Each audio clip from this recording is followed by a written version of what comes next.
পছন্দ তো নাই হতে পারে, কিন্তু সুরকার সেই গান লেখা কাগজটা ছুঁড়ে ফেলে দিল।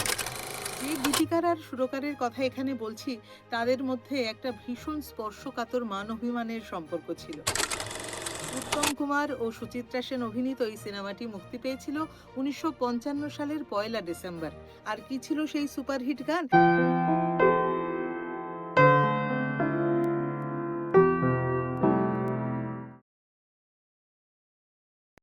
1955 সাল, একটি বাংলা ছবির গান তৈরির কাজ চলছে।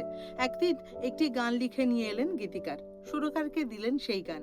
গানের কাগজ নিয়ে সুরকার সেই গান দেখলেন, কিন্তু গানটি তার পছন্দ হলো না।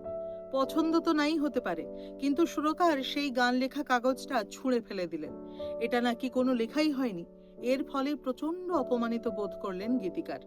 তিনি সুরকারকে বললেন, আপনার যদি ইচ্ছে হয় তাহলে আপনি গানটার সুর করবেন, এটার পরিবর্তে আমি কোনো নতুন গান আর লিখে দিতে পারবো না। যে গীতিকার আর সুরকারের কথা এখানে বলছি, তাদের মধ্যে একটা ভীষণ স্পর্শকাতর মান অভিমানের সম্পর্ক ছিল।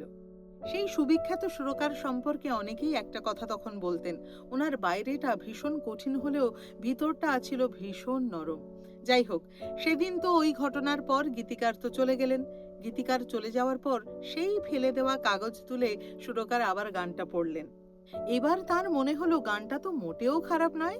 শেষ পর্যন্ত ওই গানটিতেই তিনি সুর করলেন। জন্ম নিল অসাধারণ একটি বাংলা গান। সেই গান রেকর্ড হলো। এই খবর পেয়েও গীতিকারের অভিমান ভাঙেনি। তিনি কিন্তু এই গানটির রেকর্ডিংয়েও উপস্থিত থাকেননি। গানটি গাইলেন এক এবং অদ্বিতীয় গীতশ্রী সন্ধ্যা মুখোপাধ্যায়। এবার বলি, কারা ছিলেন সেই সুরকার ও গীতিকার? তারা ছিলেন যথাক্রমে রবীন চট্টোপাধ্যায় এবং গৌরী প্রসন্ন মজুমদার। সেই সিনেমাটি মুক্তি পাওয়ার পর গানটি সুপারহিট হয়।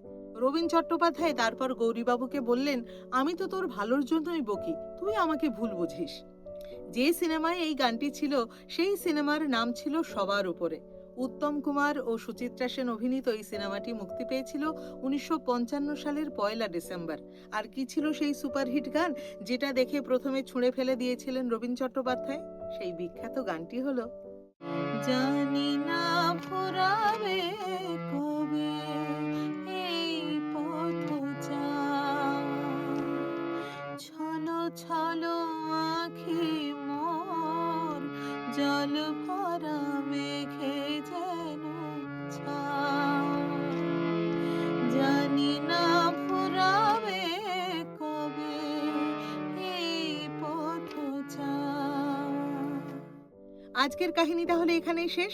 ভালো থাকবেন, সুস্থ থাকবেন, আবার নতুন কাহিনী নিয়ে ফিরে আসবো নতুন পর্বে।